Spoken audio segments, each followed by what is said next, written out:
Welcome to Planetary Choices, a podcast produced by Center for New Critical Politics and Governance at Aarhus University. With this podcast, we invite you into our research lab, where we explore the key questions of today. We bring together scholars, policymakers, and activists who are engaged in sustainable planetary stewardship. Thank you for joining us.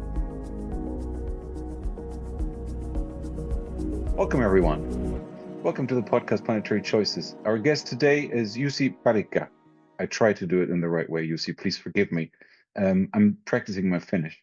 He's a professor of digital aesthetics and culture at Aarhus University, where he explores the intersections of media history, ecology, geology, and emphasizes how digital infrastructures and media technologies shape and are shaped by the environment. And he does much more as well. And we're glad to have him on our podcast today. Welcome, Jussi. Thank you so much. It really is a pleasure. We had a sort of a sneaky start earlier with you and having kind of a casual chat about certain things around planetarity. So I'm really pleased to be in dialogue with you both. That's wonderful. James is here, of course, as well.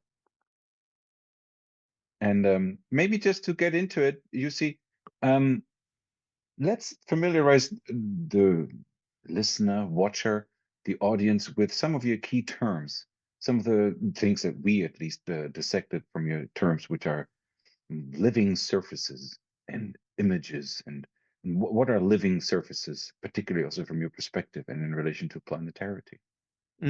Yeah, well, you really jumped directly into it, which is good. We kind of that's no sort of a warm up. That's good. Living surfaces are basically a term that we use with a really dear, good collaborator, Abelardo Gil Fournier, who's a Madrid, Spain-based artist and a researcher, with whom we worked over several years around this particular book, but also the notion of living surfaces that first started, we talked about vegetal surfaces, very intuitive to understand what that means.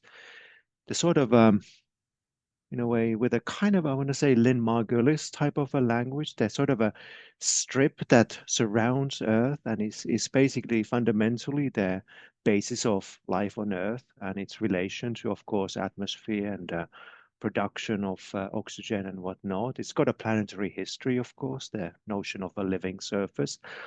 But with Abelardo and myself, we've been interested in also like how living surfaces, patches of living surfaces, even if it's this sort of a more or less continuous sort of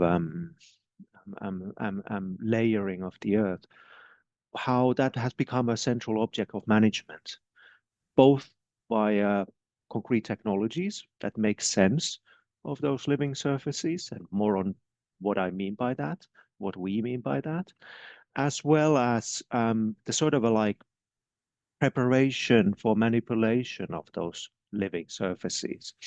I think the rest of the podcast will be to elaborate on what that means, but of course the stakes are pretty high. They relate to a lot of our, in this podcast, our shared interest in terms of resources, management of not just human life, but also via plants and other forms of, for instance, agriculture, management and sometimes mismanagement of in that indirect way, direct way as well, human lives, and that sort of intrigues me as a sort of a media theorist, but also as a historian, which is also my original trade. We can sort of unpack a bit some of these premises in a while. One of the key things that I want to bring in the discussion at some point as well is to why and how I think about this as a historian that is trained as a cultural historian, but especially interested in histories of technology and science. And over the past years, let's say at least past 10, 15 years, I've been especially interested in environmental issues, environmental media, and not just the impact or the environmental weight of media technologies, advanced media technologies, such as computation or nowadays AI and data, but also the ways in which media is, in my view, a backbone for actually producing a sense of planetarity and the ways in which it's becomes an object of indeed management. And as such, it's all about interfaces as such, of creating interfaces through which, for in various institutional settings, these patches of life become targets, become resources, become many of the other things that we recognize from, again, more close to your trade of political discourse, policy discourse, and again, the M word management as well. That's a short version of it, but there's a couple of things already hidden or plugged in there as well that I might pick up on later as well. But do you think that, what do you think? Is that going in the direction that you assumed it would be going? Well, that's for the audience to decide, but I like it. I get it. It's always interesting to see what becomes of historians, right? Yeah. And Yeah. which direction they take. I guess the historians have a bit of an image of being like boring archive rats, but we're not. Um, No. no, not at all. So, Say the historians themselves and pat them on the yes, that's back. right. Yep, I guess, I mean, this is your most recent work. And is there a certain way in which you have this kind of developed your own ways of discovering knowledge and epistemological angle to it, if you were to boil it down in a sentence or two? Right. And in a sense or two, my all of my methodology, or in the kind of a, like the Woody Allen McLuhan thing, all of my fallacies into a couple of sentences. So, yeah. Well, I mean, I want to pick up on the notion of it, or whatever it means to be a historian, but like I do like building arguments through a particular historical loops. But obviously, my narrativization doesn't always obey the sort of a classical historical as a discipline narrative. So I kind of work in these ways that try to juxtapose or compare, or in some ways entangle different historical periods, not hopefully producing anachronistic forms of knowledge, but producing interesting connections across episodes of history. This is where, again, we can talk a bit later about the more artistic side of things that I'm interested in and why that would link to this quirky historical methodology that sometimes also is linked to the notion of media archaeology, which has less to do with archaeology proper, but more with the sort of a slightly Michel Foucault inspired, bit more Friedrich Kittler inspired, and many other links that really try to build historical arguments, but with a particular sense of how do they relate to the contemporary moment? What is the sort of stakes of either narrativizing or otherwise producing these snippets of moments that then help to understand some of the, for instance, now environmental questions. And that's really is what drives me as an academic and drives me to develop particular methodological thinking. And just as a snippet of personal information, I mean, this is why I probably never became a quote unquote real historian, is that I during my studies in 1990s in Finland, in the University of Turku, which has and still has, I mean, had and has a really strong history program and cultural history program. And history of Indeed, computing was, indeed. yeah, history of computing was a big thing. So it was really inspiring. But I kind of got into a particular flow or interest of theory.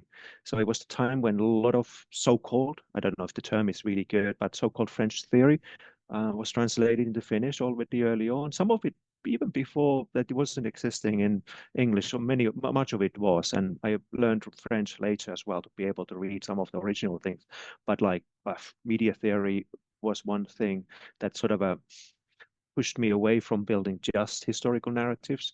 And then French philosophy like Foucault, but also Paul Virilio, and the sort of a like military industrial axis as a particular engine of production of forms of knowledge was one. And then Gilles Deleuze and Félix Guattari, which also gave a sort of a sense of interest for me in terms of particular material questions for the humanities that pushes not only in relation to questions of meaning and hermeneutics, but also into material layers or stratifications.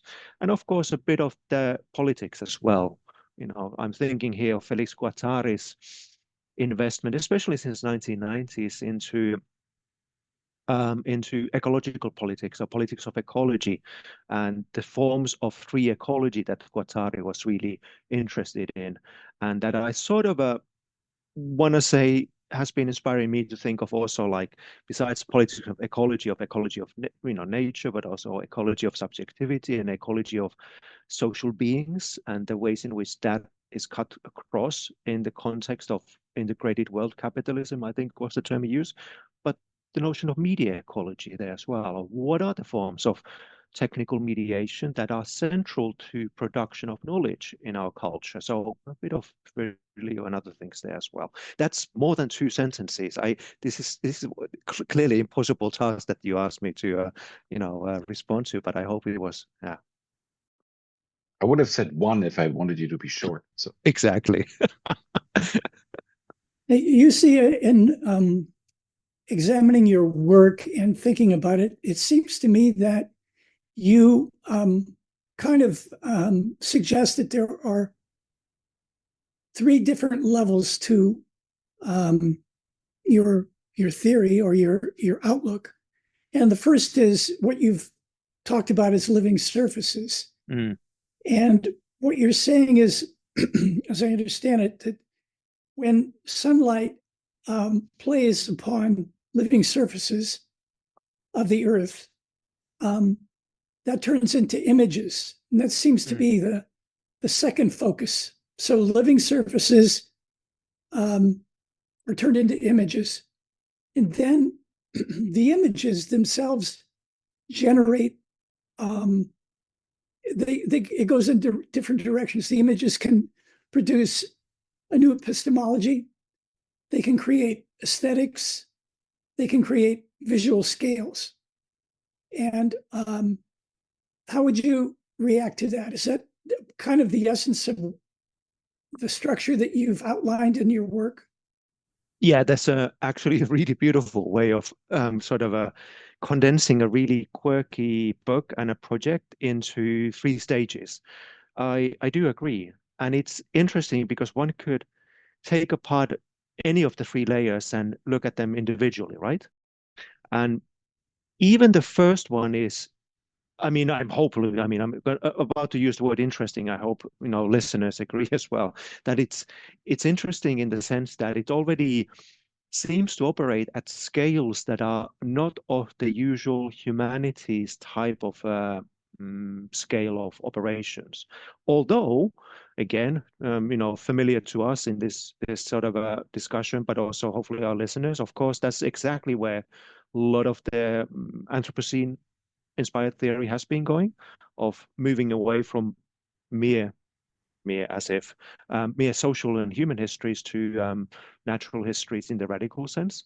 And that sort of a temporal reorientation, again, is of interest to me as a historian, but a historian who's also like wanting to push slightly provocative statements. Like in this case, it's about living surfaces and the ways in which particular really planetary scale processes of photosynthesis become gradually, of course, central parts of so-called human history as well, and become integrated into what we recognize as traditional objects of disciplines like art history and visual stuff and production of culture, but that the light itself has its own historical dimension or even radical temporal dimension.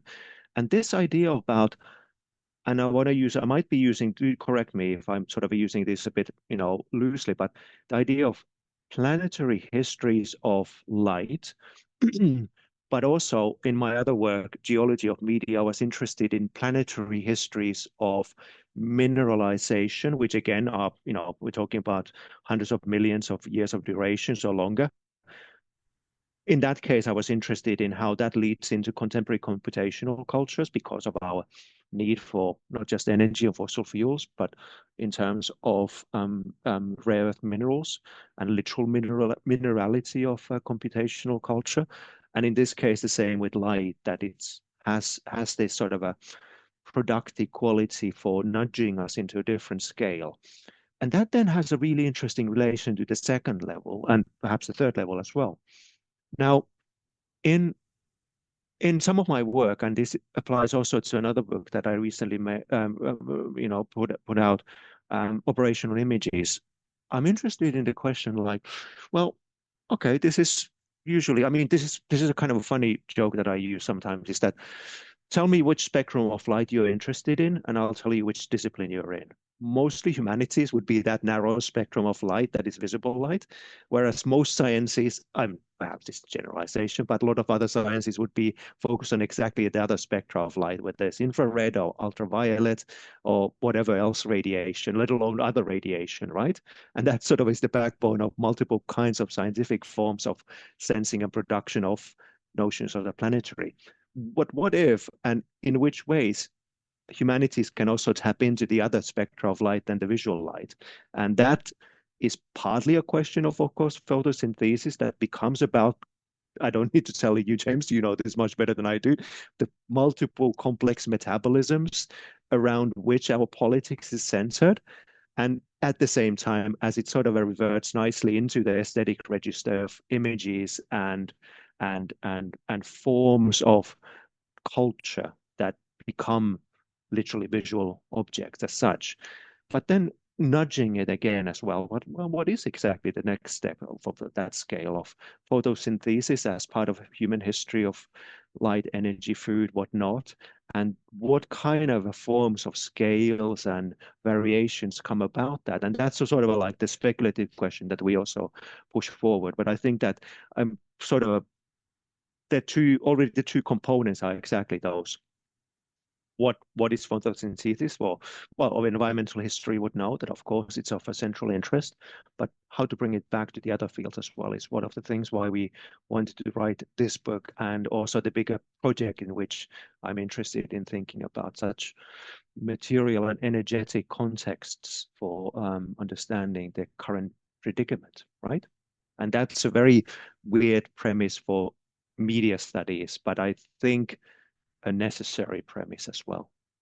Thanks. That was great. Let me jump in here. Because what I found interesting is, I mean, many things, but your definition of the planetary, or your understanding of the planetary, is, as you know, through James's three layers that he pointed out there, and also Yeah. what you just described, is a transformative one, a dynamic one. The planetary is not just okay, here are given boundaries, these are facts. It's a you know, it's our planetary surrounding. It's a given, almost static fact. No, it changes. You have a dynamic understanding of the planetary, where apparently human action, but also, you know, everything else, and engages in a transformative process. And you also, because that's the first question.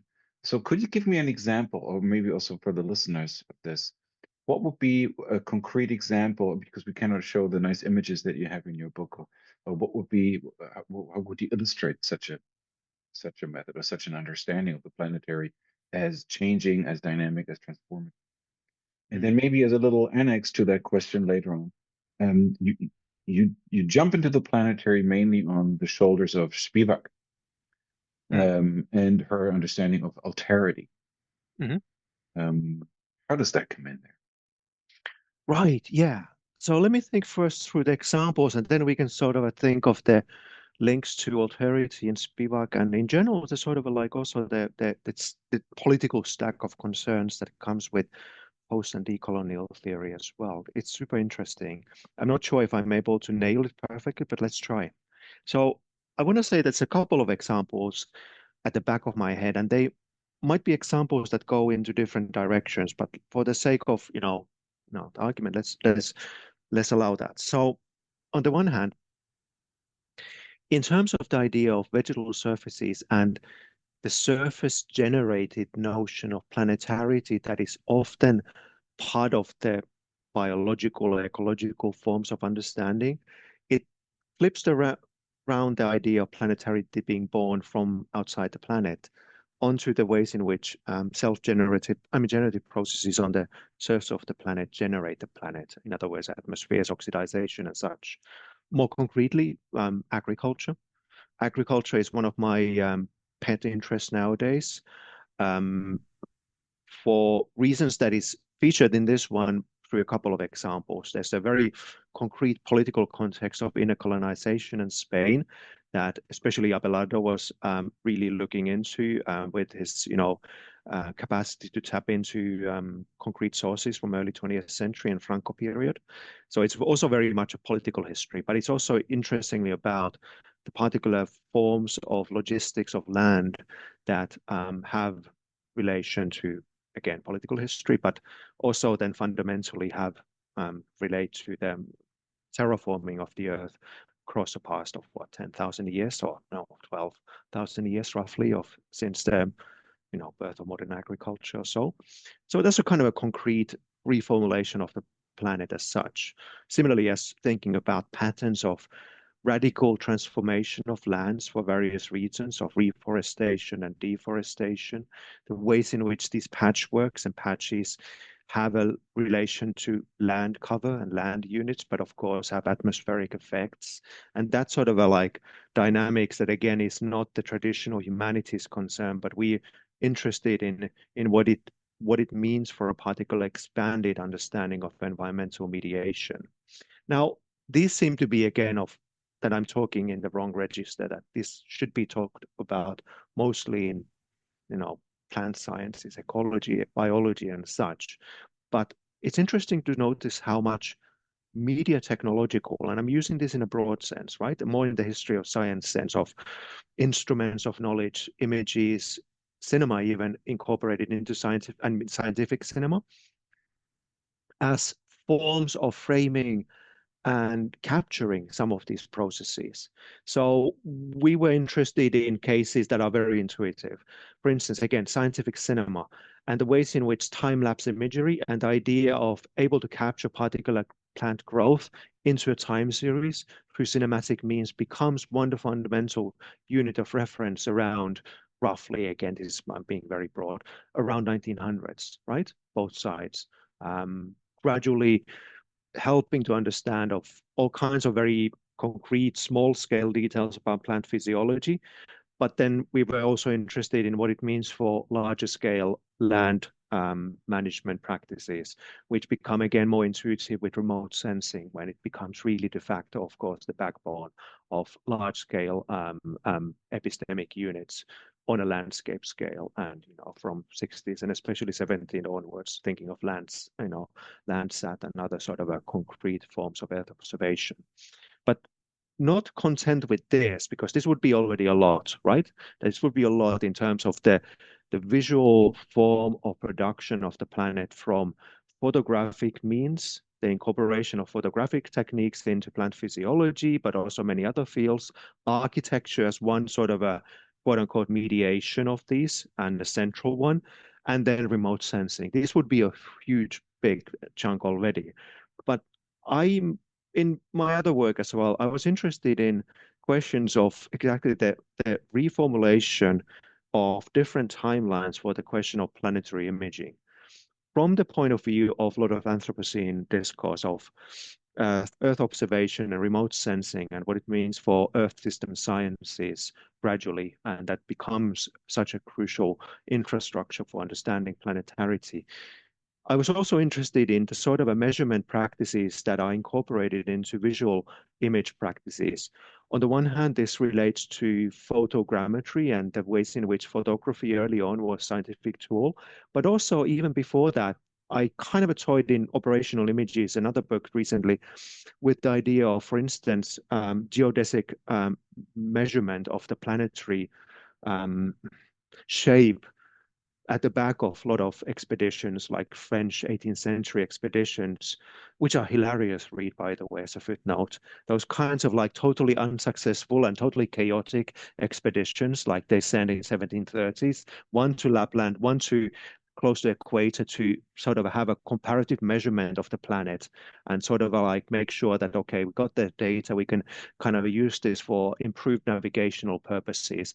I was interested in that as a production of maps and the ways in which, even before satellite era, we had obviously a sense of the planetary scale by way of these mathematical and trigonometric and other survey mechanisms, as well as the ways in which they have these kind of quirky histories having to do with scientific expeditions, the Lapland one was pretty successful. Everything went pretty smoothly, and as far as you can imagine, in 18th century, and sort of like still very early forms of sort of trying to understand the indigenous lands and such.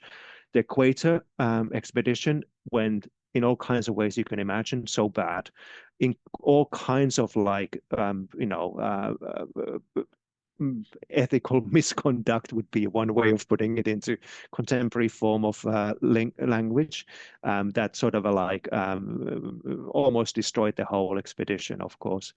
It's a quirky read of that kind of a science, but why I'm sort of mentioning it is that it's another concrete version of these multiple stages and techniques that are knowledge techniques through which the planet is constantly produced by way of the measurement and imaging technologies. And I count also cartography into the imaging technologies again. It's sort of an expanded form of thinking about not just art history or visual history, but again about this form of measurement, I think, and datification in a way as well.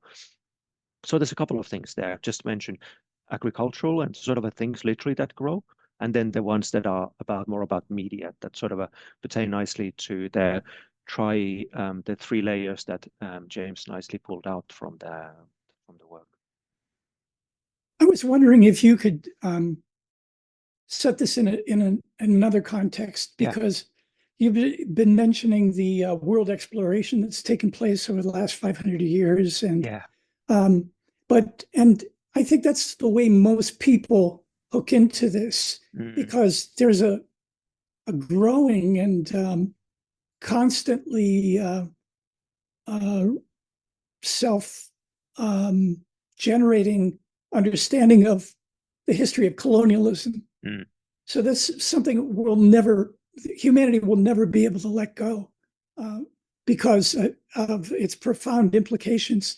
And could you touch on that, but also on the growing history right now that people have of the history of climate change, for example? We know what the origins of it are. So how does that relate to your broader perspective of the mapping of dimensions and the all that kind of consideration, and how that creates a new epistemology that evolves over a period of time? Because those are the areas I think that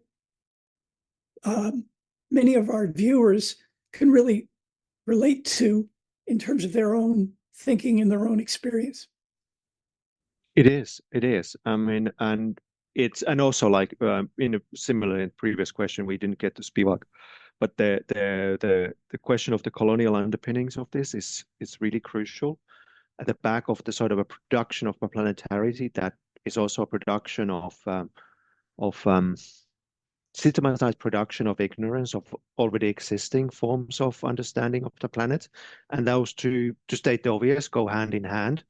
And the production of the sense of smoothness that we, and again, familiar stuff to our listeners and viewers, associate with the global vis-a-vis the planetary, which is the reason why I find it interesting, is that it's got the rough edges, it's got the patches, it's got the sort of ways in which it is an sort of a discontinuous sense of multiple histories that are stacked together as well.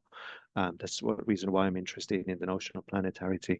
I want to say that it's an important sort of a double aspect that one has to keep in mind, that I'm sort of trying on a continuous basis, is that when one narrates this sort of a history of the 500 years or so from that perspective, it is exactly the production of unknowing or even violent one, as such as we know, that is a central part of the story, as much as is the positivistic side of production of the notion of the planetarity. And I don't know how to better summarize that than, of course, the luckily increasing awareness that of trying to also read, even on a source material basis, like one looks at expeditions of 1730s, again, nominally just pure scientific ones, but of course, at the back of really looking or using various indigenous populations literally as infrastructure, as people who carry your stuff, as people who do your labor for you for the European expeditions, that it's an interesting theme as such, right? As well, that it's that sort of a carrying at the back of indigenous populations in many cases that the production happens. And this is, of course, a familiar story from multiple other parts of colonial world in terms of trigonometric surveys and the forms of production of maps. Is that almost in every case you will find the British imperial sort of forms of mapping India, for instance. Same story as well in terms of particular forms of infrastructuring indigenous populations for that, and in other cases as such. So it is also like I want to say that it's both also like the awareness of what stories get untold, but also the ways in which we are having to reframe questions of labor and infrastructure with that aspect in mind as well, and bringing that into history of science and technology in those terms, I want to say. That's one version of how I want to approach it as such. And I want to say that that's probably also the reason why I want to extend those histories of planetarity into that period, is because it allows us to understand exactly that point about forms of power that were in operation for a longer period, way before the particular kinds of Earth observation technologies come into play as building a sense of resources. And that sort of a double view, again, is of interest to me. It's like having an eye on that, as well as having an eye on the sort of a long-term, more sketchy histories of planetarity as such. Let me jump in on this. Yeah. I was wondering now, when you talk about these first of all, I find it fascinating and very important that you stress the hierarchies, the inequalities, the rougher edges, and the kind of also long histories of inequalities and power struggles written into the planetary. When it sometimes, or maybe that's just my misreading of it, but when I read Chakrabarty or when I hear other conceptualizations of the planetary, the global is the global appears, that's the bad guy. The global is capitalism, is colonialism, is hierarchy, is power, and the planetary appears as this new, almost equal playing field where we can shape our understanding of our world in a new way, and maybe in a more egalitarian. But you seem to particularly focus that no, we need to understand the planetary and include all of the environmental aspects in this very production of inequalities and power relationships. Now, if that am I right? Yeah, and if that plays into it, and it becomes a very complex system of governance. so you do talk about govern, if you wish, if I were to translate that. So here, various communities who are operating on with these multiple scales, each using their media, their technology, their ways of perceiving and creating images on which they then act, and through which they create their normative horizons and their designs, interacting in more and more complex ways, trying to both engage with the ecology and the environment that surrounds us. But that's not just it. It's not just that there are new ways and hierarchical ways of dealing with the environment. There's also a geopolitical reality that shapes that as well, and that you include in your understanding of planetarity. How do you think this will pan out in the future? In the future? Yeah. Well, I think that the planetarity as a term, and I really like. I mean, I like chewing concepts in the sense of like trying to think through what is an avoidance of a concept. And for me, planetarity helps to things that I'm interested in terms of environmental media, in terms of actual spatial dimensions.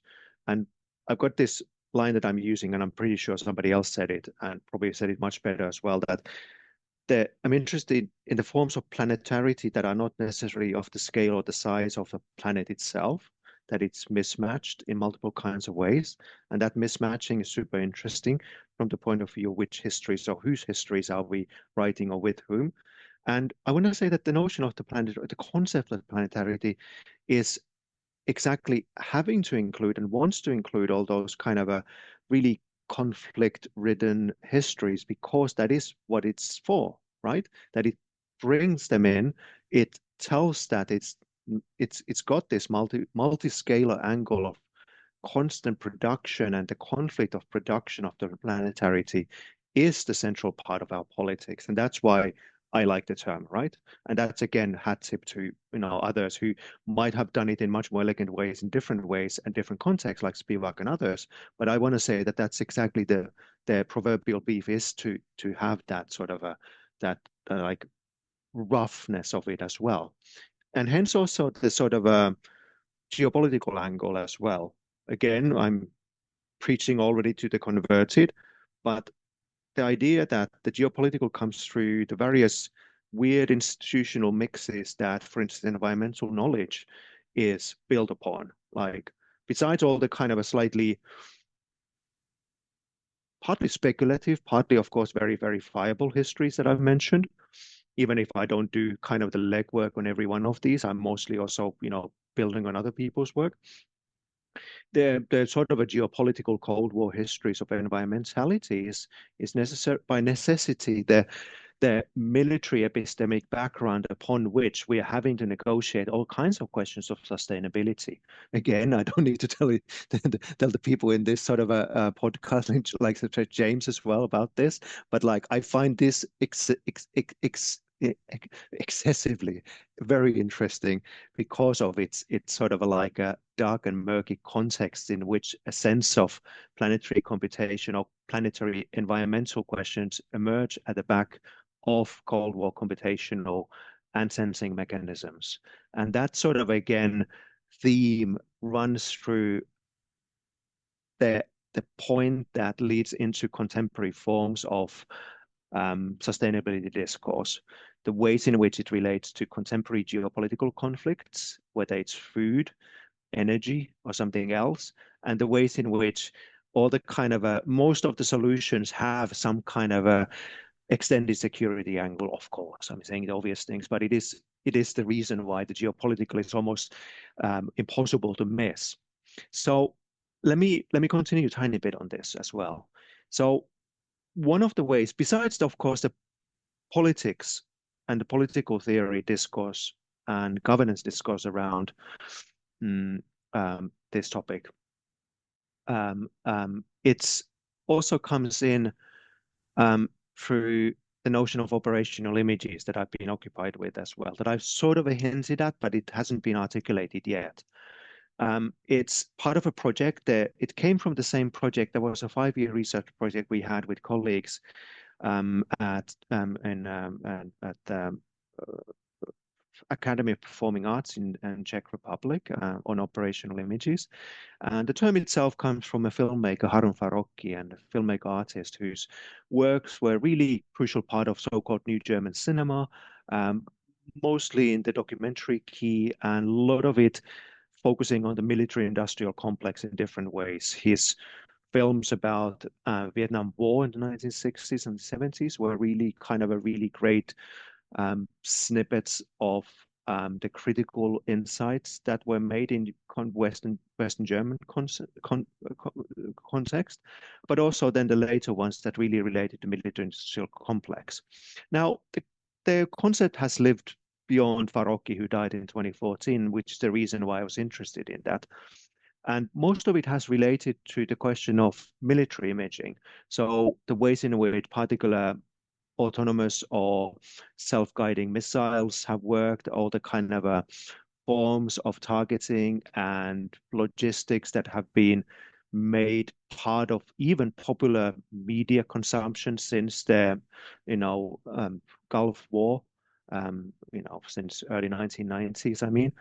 The ways in which precision warfare and other things, sort of a glamorized idea of particular intelligent weapon systems. But my interest has been actually of looking at operational images also in the expanded sense of, for instance, environmental imaging as formative of the question of planetarity. And here the question is that it's not war. It's not conflict for sure. It's just a different register of conflict that is, I want to say, at least as significant as understanding the ways in which media technologies form, a bit like Paul Virilio, form a particular centrality of the warfare that we are witnessing from, Gaza to Ukraine and so forth. But it is also everything that happens around it as part of the security measures of ensuring particular long-term plans, particular logistics, particular kinds of knowledge base for that. And that's where the geopolitical comes again as part of my interest, is that sort of not just the image that is a particular sort of, let's say, weaponized image, but for instance, the image that is not necessarily an image in the traditional art historical sense, but for instance, a forecasting model for a particular, again, James's area, planetary sustainability in the next 50 years or 20 years time span. That kind of a logistics of future that is built into some of these technical systems or technical modes of not just systems in the narrow sense, but technical institutional forms of knowledge, so like forecasting. That's where I think one sort of insight goes into governance as well, even if this is sort of a more in the humanities, more like theory and sort of aesthetics inspired understanding of it. But it does, I hope, I don't know, I'm kind of putting out, testing with you, it sort of makes sense with your vocabularies as well, right? Oh, totally. I think just into this governance, I'm just like you. I've been trained as a historian in the 90s, and governance was a term that sounded, that was left to public admin or political theory, and it sounded really weird. But I mean, increasingly, I think we need to understand it as a social practice, and with all sort of angles to it, certain that you just described. So it definitely resonates with me. Yeah, it does. Yeah. And I know that I know that you've also been in conversation with Ryan Bishop, and this is one of the interests that we share with Ryan, for instance, as well, is in a sort of a Ryan's version. I think it's somewhat around questions of autonomous systems as embodying their own form of governance that they impose upon the world, put it in a slightly, again, theoretical way. But I think you got immediately what I mean by this, and what Ryan means by this is that the logic of particular kind of systems, and I want to say also the institutions in which the systems operate, that becomes de facto forms of operational intervention and governance upon the world, again, whether it's agriculture or something else. I'd like to bring up a point that you make in your book, which has to do with the blurring, both in epistemology and in aesthetics, the blurring between the biosphere and the technosphere, which you mentioned briefly, has a lot to do with our present culture wars, as well as political differences of opinion about governance. But could you touch on that? Yeah, but as you know, I was in the book that is exactly what we were after as well, is that the layer of technosphere that through which the biosphere itself becomes understood. That's one version of it as well, is that the technosphere is actually a way of tapping into understanding what is the biosphere as a complex atmospheric geochemical, biogeochemical unit and whatever. Exactly, right? And that's already a big there's a whole mouthful there. But even the kind of a history of the biosphere thinking and its relation to particular questions of resourcification in relation to the late 19th century imperial Russia and then the early phases of Soviet Union as well is super interesting because of Vernadsky, the figure at the back of biosphere thinking, and the ways in which resources were sort of counted and inventoried, to talk about media technologies of datafication as part of that sort of a phase. That to me is already a significant part of formulation of the technosphere. So even if it's later become more of a term, the technosphere as such, I want to say it's already smuggled into the invention, quote unquote, invention of that particular biospheric way of thinking about planetary scales, but very much underpinned by the imperial ambitions, in that case, imperial Russia and then Soviet Union. Now, there's a lot to be, of course, and others who are much more versed into the topic will say of this exactly makes sense totally when you look at contemporary, Russian invasion and war in the Ukraine as well, in terms of continuation of particular literal land grabs and the ways in which resourcification works. There's a wonderful scholar, Asia Pasterieva, who's doing exactly work on this. And Asia's artistic work is featured in my operational images book, but as a researcher, she's really looking into this question in really interesting ways. My interest in technosphere would become, I guess, the governance word again as well, is that if we accept the assumption that technosphere becomes a way of understanding the biosphere and building upon that, because the technosphere itself is biosphere because of its resource needs, the energy needs, the massive energy needs, the mineral needs, and the need for logistics for minerals and the securitization of those planetary chains of production and supply lines. We know this. Then it's a question that actually de facto then governance of biosphere is actually governance of technosphere. In other words, whether it's the standards on a really kind of a nitty-gritty level of governance of standards of remote sensing, governance of standards of whatever technological communication, that becomes in a way, indirectly or by proxy, a form of biospheric governance. And the two things go really interestingly entangled as such as well. And that's, for me, like a significant way of also expanding, and many colleagues have done this exactly, of expanded media studies into these fields. I'm a big hat tip to Sean Cubitt, for instance, who in a really wonderful book, Finite Media, looks at questions of energy, but also mining rights from this perspective. Especially, again, we go back to the indigenous topics. This is, again, Sean and many other, obviously indigenous activists and other hat tip for drawing attention to the fact that much of the resourcification also for advanced technological culture happens on indigenous lands.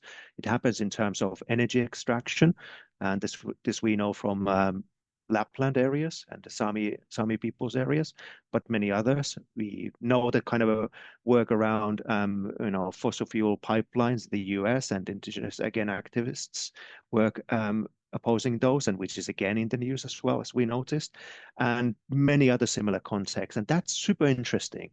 For me, it is sort of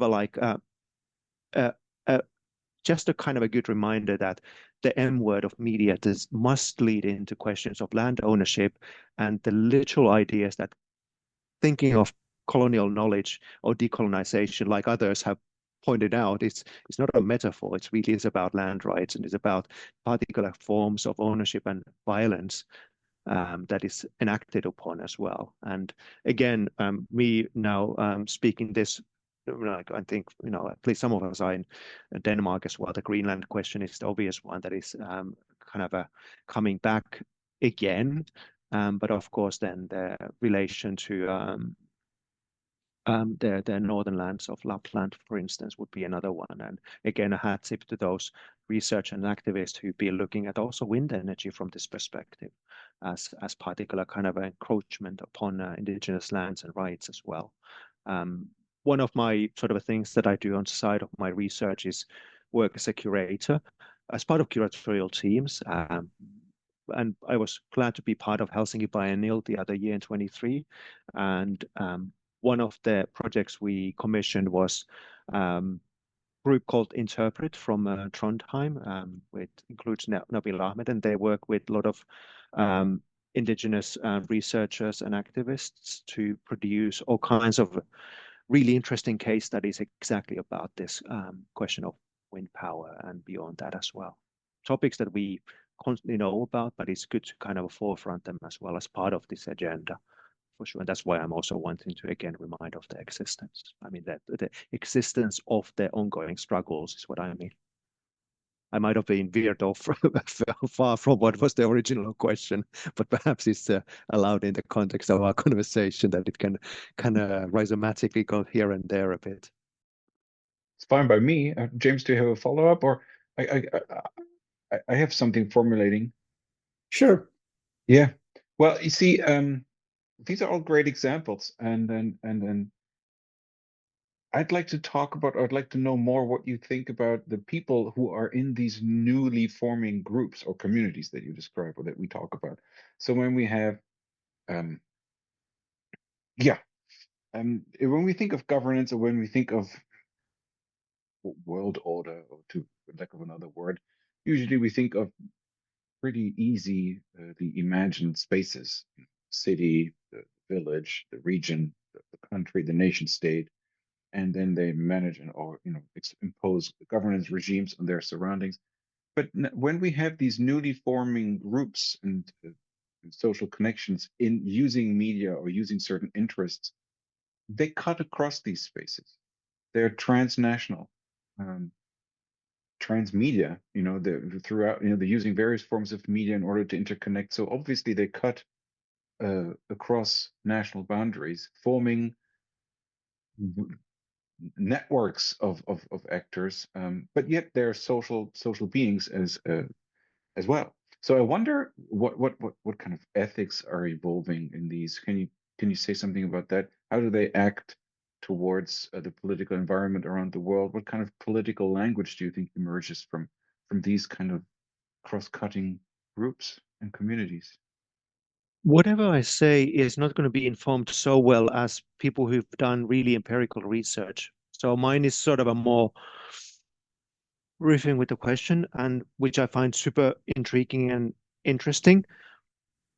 The ways in which I sort of tap into some of these discussions is because of my, not at the moment, but earlier years, research and teaching on network politics, where exactly these questions of translocality of struggles and activism was one way of understanding the sort of I do not like this because it sounds so naive, but the emancipatory power of a particular network communities. But let's use it as a kind of a shorthand for much more complex sense of, Why not? The being together. Enlightenment needs to live on somehow. We need to be a bit more, and this is why I like, by the way, Paul Gilroy stuff as well, that there's a, and many others sort of like that, there's a kind of a belief in a particular kind of a planetary communities that sort of has to be a particular optimistic future hope as well. And that's why I kind of really want, when I want kind of a good political theory with a slightly grim enough, but at the same time with a nice glimmer of hope, I turn to all kinds of post-colonial theorists and others, like from Paul Gilroy to Achille Mbembe and others, to kind of get a really good sense of this in a key that is, to me, effectively engaging and really kind of feels like, yeah, I this works. Anyway, so that was more of a footnote of like personal preferences of all kinds of good theorists. So the network politics and the idea of translocal communities worked really well in those terms. And we recognize this from the period, or again, or perhaps not a successful term, but the Arab Spring moments as well, about 10, 15 years ago, which unfortunately then, of course, were good marketing campaigns for corporate social media providers. But even with that caveat, it was an interesting case of finding solidarities across different struggles in multiple contexts as such. From Gezi protests in Turkey to many other kind of things, and we've witnessed the same pattern happening as well. That happens across different scales of activist struggles from indigenous populations in a very different context. Again, and kind of a reminding that we should not speak about indigenous as if it would be one big term across the planet. That's literally exactly what we, the term is against, and that needs to be aware of it. But articulating connections with a difference, right, is the beauty of it as well. And that to me speaks nicely to the decolonial agenda as well, that perhaps in the best case helps find sympathies and solidarities across different geographical and political histories. But through that process, in an ideal sense, is able to articulate also what are the different vocabularies that must be used in different contexts of struggle, that particular vocabularies that are really useful and central for, let's say, the USA context or the North American context might not be one-to-one applicable when you think about, let's say, colonial struggles in Eastern Europe.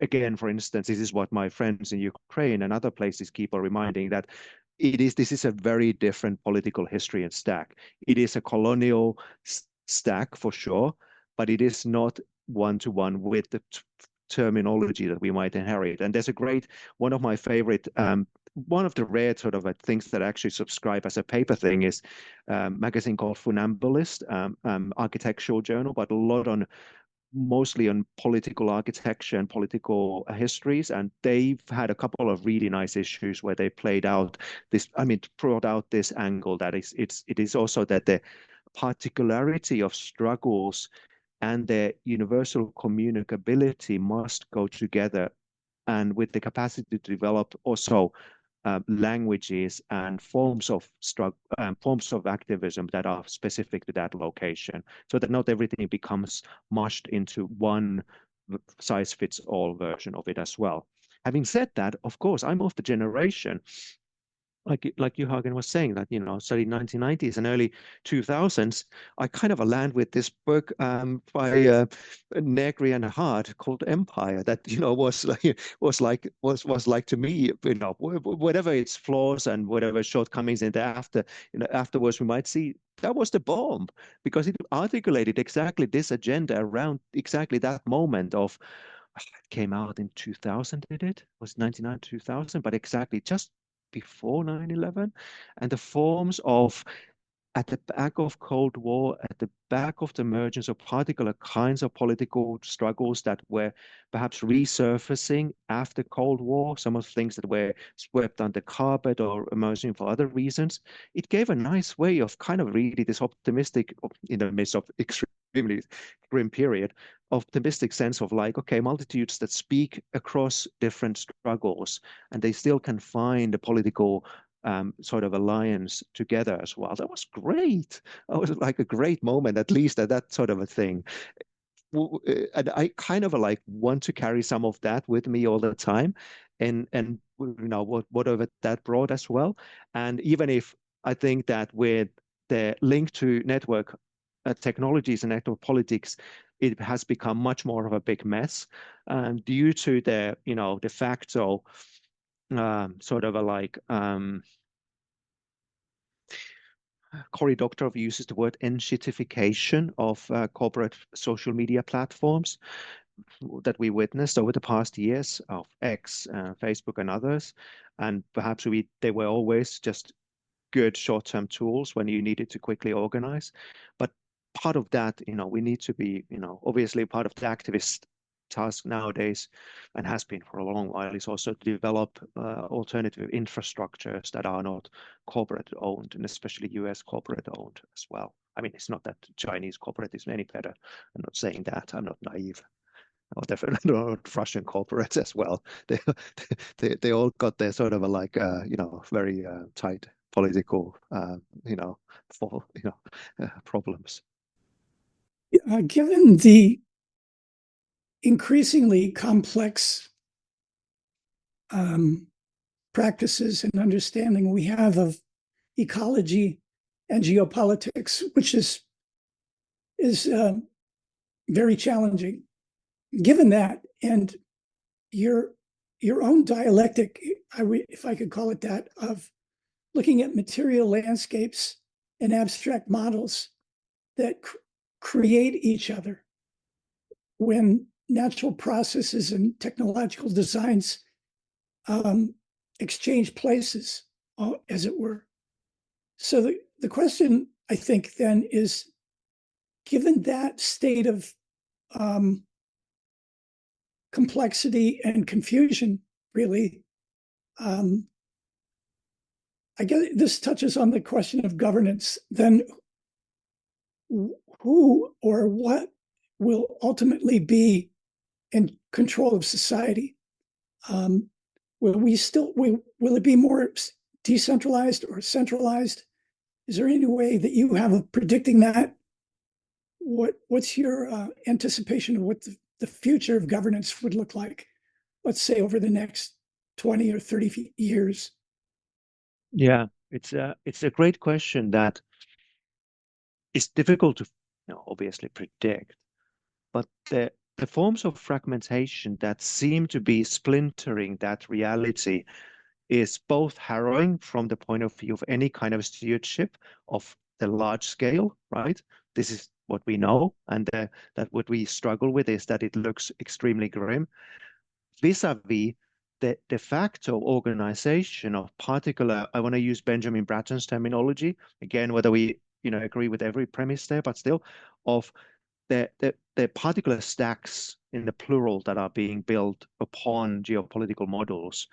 And I think he talks about the ways in which particular Chinese stack and the Russian stack, and then our sort of a still pretty actually at the moment, dismantling Western stack, whatever Western means here.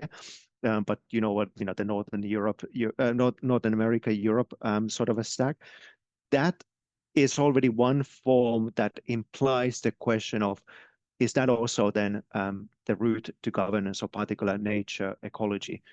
It would be, because it has to do with resource and resourcification and the expanded sense of ecology, in the sense of both the ecology that is necessary in the not just the biological sense, but the from mining to energy sources, to the ensuring of access to other resources, like the usual stuff, food, for instance. And that's pretty much in there as well. As a footnote, my new project is on datafication of agriculture. So I'm interested in that sort of idea where the seemingly technological is at the very core of that model that is being put into place by way of policy, but also by way of again, reformulation of mediation of landscapes as part of regimes of securitization, for instance. Now, but is that an answer to it? I don't know. It's a one way of remarking that weird shift that is not going to be helpful for the scale of planetary scale changes that we're facing in terms of environmental damage and atmospheric or other. But it will be the grim version of securitization and weaponization that will be one way of attempt to manage that on a very sort of on a particular geographical enclosure that will relate to exactly typical wars and whatnot, but also then in terms of where some of these seemingly global technologies will lead us as well. Again, Benjamin Bratton territories, that from the idea of internet and other network technologies being of the global scale or planetary scale to those really like, what will it lead into a fragmentation of that set? Most likely, yes. And that will have an impact on all kinds of other kind of questions of global politics for sure, as such. So I want to sort of, in a way, hint towards that idea of the fragmented stacks or the different geopolitical stacks, while also not being sure if that is exactly the right vocabulary as such. But I want to say that modeling of what's going to happen in the next decades is exactly like where all kinds of military security reports will be the genre in which we negotiate environmental issues. I wish it wasn't, because I find that absolutely horrible. This is like the grim version. I wish there would be, then will be versions of kind of a resisting, that it will be in the register of the military security complex where ecology will be subsumed. But I'm not sure what it will be. I literally just do not know at the moment of what alternatives there would be that would be much more progressive or much more unified in the sense that we hoped it would be about. I hope, do either one of you have anything that would work in terms of like a slightly more comprehensive, but also slightly more where the stakes might be in a again, forward-looking and with hopeful sense? Oh, well, you give the utopian baton back to us. Well, I mean, sure, there's always hope. I mean, what else do we do? I do share, of course, the notion that based on today, it's hard to imagine the military-industrial complex not having a big stake in the future. But if it were, if you were to base it on all of your empirical stuff, on all of your empirical research, What kind of enough, are there other authorities, are there other ways of do you think maybe to steer or maybe manage or maybe even democratically organize the near future, but keeping all of this planetary conflict in mind? No, I think that's an answer. I mean, that's a question that you and James would be much more qualified to answer. What would be the forms that it could take on a political level as well? I'm also, I mean, I am old school in the sense that I do have belief in particular institutional setups. I'm sort of in that sense. I don't know if this is a conflicting statement or kind of a child of the Cold War, that the institutions seem to be for a short while stable, and actually ways of building particular models, like you asked, James, models of the future that can be then also achieved by way of actually rational policy or something. Of course, that sort of a like thing was didn't work out in such terms, but I'm still, that was like, that's like mother's milk to me because of my generation to an extent. Um, but I want to say that, I mean, this is not an answer, and I want to, if you have answers or points that can lead to that direction. But one word that you used, James, as well, was about models. I mean, that abstraction and materiality together. And I've used in some other context this idea that I kind of like borrow from Gilles Deleuze, and in a very different context, he was referring to a filmmaker, and there's a lovely phrase in one of Deleuze's talks about that. If you get caught in somebody else's dream, you're screwed, and that's a beautiful formulation of almost like a psychoanalytic, sort of a psychological investment, where you kind of get caught in somebody else's world of meanings and whatnot. And the same, I use the same, that if you get caught in somebody else's model, I mean, I want to say it's a climate model or whatever security model, you're pretty easily screwed. And that's where the stakes are in a way as well, is that it is perhaps, I want to say, and I'm thinking on my feet now as well a bit, like what would be the forms of much more democratic forms of thinking through modeling that could have an effective operational force. And that's why I'm interested in epistemic units like models, is because I'm still hopeful that they would have an operative force. But what would be the institutional governance setups where a particular epistemic models or future building models could have that stake? I don't know, because we're witnessing a really weird situation at the moment in terms of all kinds of things that were not the most progressive, but seem to be stable, like NATO, are suddenly falling apart. So I don't know what would be on our scale of these ecological things, the sort of a version of this. I don't know. Do you have any thoughts, James or Hagen? It's like, where should we look into whether it's about resources, something else about modeling? Hagen? Yes, and that sort of points to the fact that much of politics becomes a politics or conflict between alternating models, right?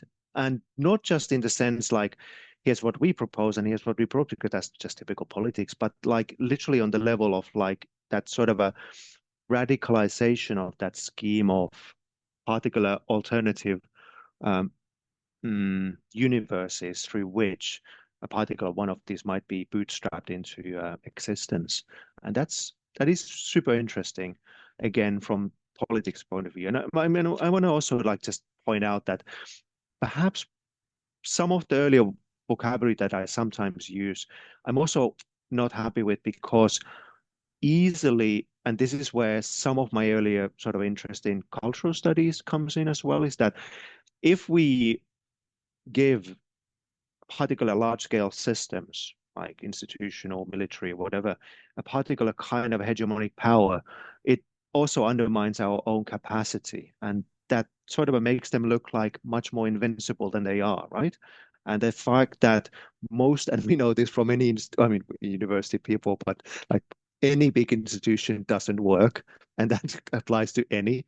And a similar way that any kind of a large scale system, whether it's technological or social or socio-technological, has lots of cracks.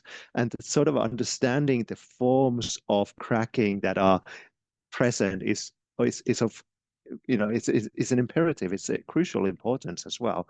And not to kind of put it out there to like, okay, well, capitalism is going to crush us, or this sort of thing is going to crush us. It is also like that we need to be able to remind that, okay, perhaps there are ways of working with finding cracks in those contexts. I totally agree. And sorry, James, sorry, James.